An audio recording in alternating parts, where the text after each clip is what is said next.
বিজয় দিবস উপলক্ষে প্রস্তুত জাতীয় স্মৃতিসৌধ জোরদার করা হয়েছে 4 স্তরের কঠোর নিরাপত্তা। বাহারি ফুলের সমারোহে সাজিয়ে তোলা হয়েছে স্মৃতিসৌধ প্রাঙ্গণ।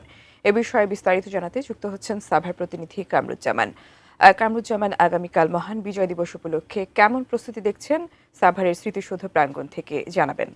ধন্যবাদ টুম্পা। আমি এই মুহূর্তে রয়েছি একদম ঠিক যে জাতীয় স্মৃতিসৌধের যে প্রাঙ্গণে কিন্তু রয়েছে। আমি আপনাদেরকে একটু ক্যামেরার মাধ্যমে দেখাই। এরই মধ্যে কিন্তু আগামীকাল কিন্তু মহান বিজয় দিবস, সে উপলক্ষে কিন্তু যে কঠোর নিরাপত্তার চাদরে কিন্তু ঢেকে দেওয়া হয়েছে পুরো জাতীয় সৌধ প্রাঙ্গণ। এরই মধ্যে তো একটু আগেই শেষ হলো এসএসএফ এর জাতীয় স্মৃতিসৌধের যে এসএসএফ বুঝিয়ে নেওয়ার পরপরই কিন্তু আমরা দেখেছি তারা ডগ স্কোয়ার দিয়ে তারা কিন্তু তল্লাশি করেছে পুরো জাতীয় স্মৃতিসৌধকে।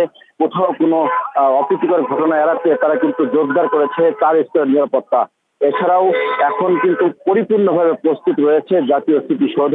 তবে একটা বিষয় আপনাদেরকে জানিয়ে রাখি যে শুধু জাতীয় স্মৃতিসৌধ না, স্মৃতিসৌধ নবীনগর থেকে একদম আমিনবাজার পর্যন্ত কিন্তু পুরো এলাকায় কিন্তু নিরাপত্তার চাদর রয়েছে।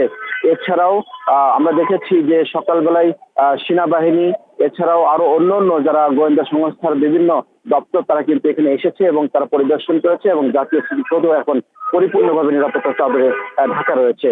তো প্রথম প্রহরেই কিন্তু মহামান্য রাষ্ট্রপতি, এরপরে প্রধান উপদেষ্টা, তারপরে কিন্তু বিভিন্ন বিদেশি কূটনৈতিক এবং রাজনৈতিক ব্যক্তিবর্গ তারা কিন্তু আসবে এবং এরপরেই কিন্তু তুলে দেওয়া হবে জনতার ঢল নামবে কিন্তু সারা স্মৃতিসৌধে। তবে এবছর কিন্তু অন্যান্য বছরের তুলনায় বেশি মানুষের যে আনাগোনা সেটা থাকবে বলে এখানকার যারা নিরাপত্তা যারা রয়েছে তারা আমাদেরকে জানিয়েছে। তো সব মিলিয়ে এই ছিল সর্বশেষ আমার কাছে। জাতীয় স্মৃতিসৌধের সামনে থেকে আমরা ফিরে যাচ্ছি।